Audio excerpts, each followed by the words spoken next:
রাশেদ খান বিএনপির হয়ে নির্বাচন করায় দালাল হয়ে গেছে, আমি বিএনপির মন্ত্রিসভায় থাকা আমরা দালাল হয়ে গেছে। আর আপনারা যে এত বছর দালালি করলেন, আপনাদের দালালের নিম্ন শ্রেণীতে ছিলেন, জামাত শিবিরের ভাইদেরকে আপনার দালালের আজকে বিএনপির সাথে নির্বাচন করায় আন্দোলন করায় আমরা যদি দালাল হই, আপনারা দালালের নিম্ন শ্রেণী। একজন সংসদ সদস্য পার্লামেন্টের তার সহকর্মী নারী সদস্যের বেশভূষা, তার দেহের মানে বর্ণনা দিচ্ছেন, সে একজন পার্লামেন্ট সদস্য। কোথায় দিচ্ছেন?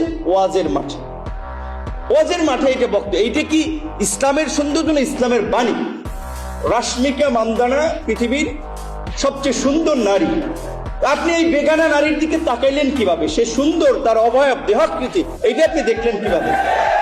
এই সমস্ত ভণ্ডামি এবং এই সমস্ত মানুষগুলো ইসলামকে বিতর্কিত করছে, ইসলামের নামে রাজনীতি করে আপনার মানুষকে বিভ্রান্ত করছে। এই বিষয়ে আমাদের সতর্ক থাকতে হবে। 3 দিনে নামাই আপনারা কই থাকবেন?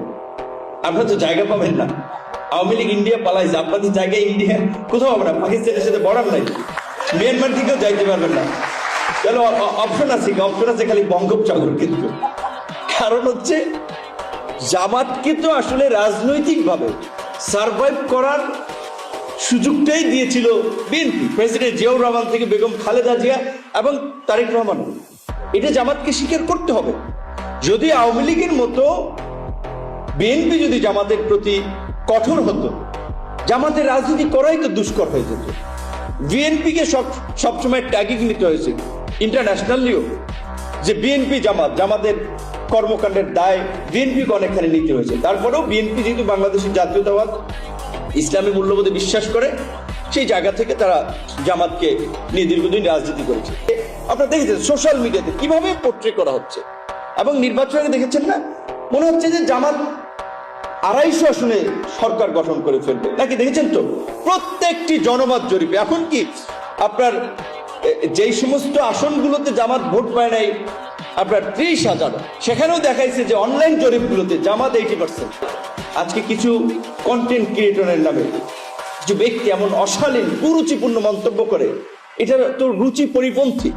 মন্ত্রীদের কিনা, অবশ্যই স্বপন ভাই মন্ত্রী, আমাকে নিয়ে আপনি সমালোচনা করবেন, কারণ সেই রাইট আছে। আমি আপনার জনগণের প্রতি দায়বদ্ধ আমার কাজের জন্য, কিন্তু সমালোচনার তো একটা ভাষা আছে। এবং একটা জিনিস দেখবেন, আমি নোটিস করেছি, বিশেষ করে সরকারি দলের নেতা এমপি তাদের প্রোফাইলে গেলে পাবেন মন্ত্রীদের নিচে কমেন্ট করে তার প্রোফাইলগুলো চেক করে দেখবেন, ম্যাক্সিমাম জামাত শিবিরের সমর্থক। তার প্রোফাইলের পোস্ট শেয়ার, তার পোস্ট দেওয়া, এটা দেখলে তো বোঝা যায় ম্যাক্সিমাম জামাত শিবিরের সমর্থক। এমনকি দেখি অনেকে মাদ্রাসার বিভিন্ন জায়গায় মহাতামিম মানে অধ্যক্ষ টাইপের আর কি, এরকম এই সমস্ত লোক। তো আমি অবাক হই যে তার কমেন্টটা এইরকম, এত বিকৃত কমেন্ট।